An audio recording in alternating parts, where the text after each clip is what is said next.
Oi, pessoal, eu me chamo Maria Eduarda e vou estar falando um pouquinho do nosso movimento cubista.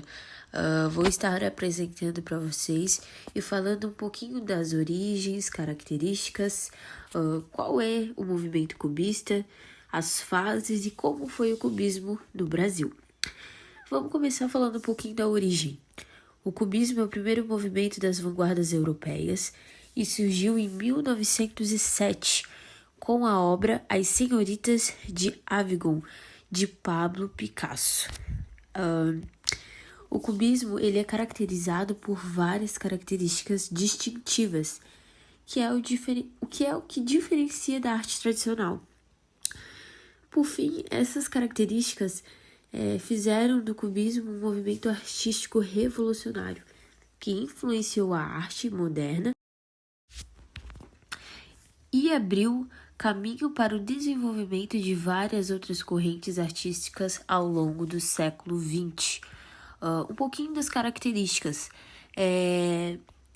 Geometrismo é a representação da realidade por meio de figuras geométricas.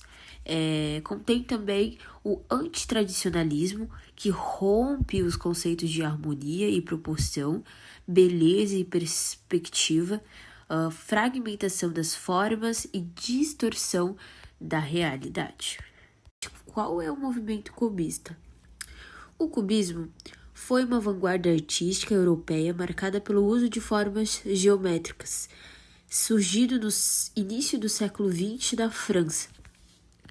Esse novo estilo rompeu com os modelos estéticos que só valorizavam a perfeição das formas através do renomado artista espanhol Pablo Picasso e do francês Georges Braque.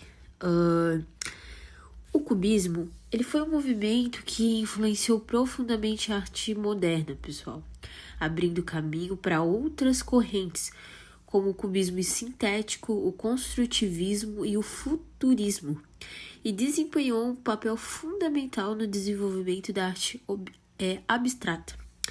Sua ênfase na representação da forma e na desconstrução das convenções visuais tradicionais teve um impacto duradouro na história da arte.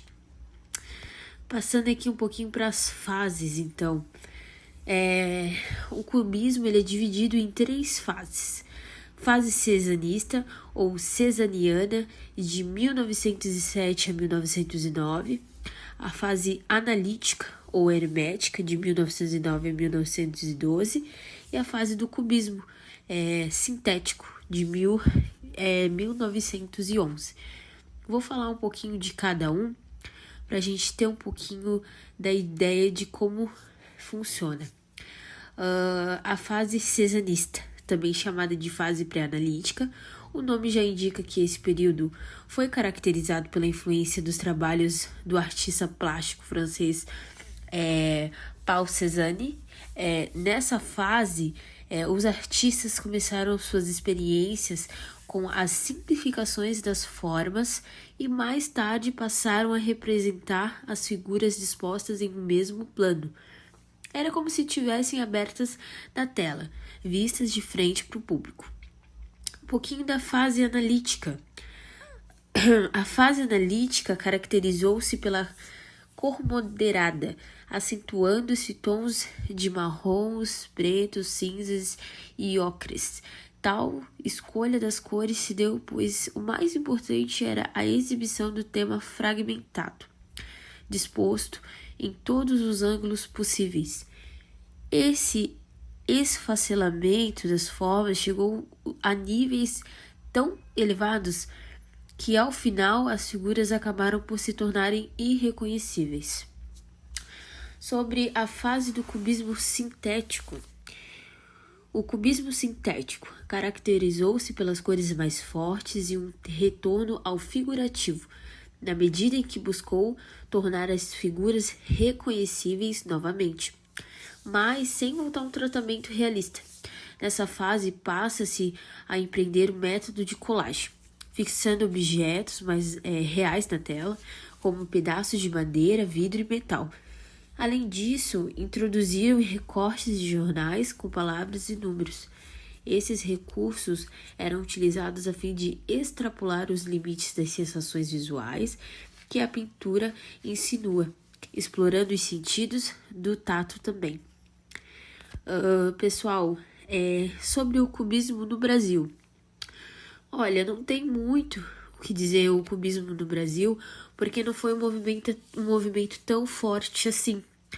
No Brasil, somente após a Semana da Arte Moderna de 1922, que é que o movimento cubista irá ganhar força. Pessoal, aqui eu deixo para vocês um pouquinho sobre o movimento cubista, a origem, as características, qual é esse movimento, as fases que ele passa, né? Então, esse movimento, ele foi gerado por Pablo Picasso. Então, é isso, pessoal. Obrigada.